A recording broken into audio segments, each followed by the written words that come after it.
ఏపీలో జరిగే ఎన్నికల్లో వైసీపీని ప్రజలు పూర్తిగా తిరస్కరిస్తారని ప్రధాని మోడీ జోస్యం చెప్పారు.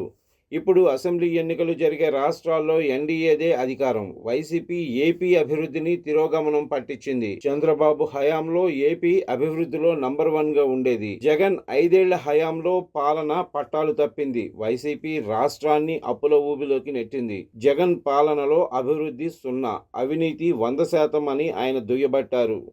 साथियों, जब चंद्रबाबू जी की सरकार थी तब ये राज्य विकास के टॉप पर था, लेकिन वाईएसआर कांग्रेस ने यहां विकास की गाड़ी को पटरी से उतार दिया। जनता के हित में काम करने के बजाय इस सरकार ने तो उल्टा आंध्र प्रदेश को ही भारी कर्ज में डुबो दिया।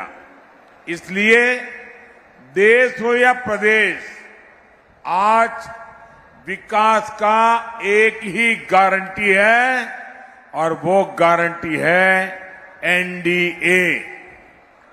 మిత్రులారా,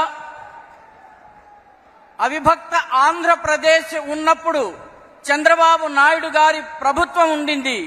ఆ ప్రభుత్వము అభివృద్ధిలో ఈ రాష్ట్రాన్ని అన్నిటికన్నా పైన టాప్ కి తీసుకువెళ్ళింది.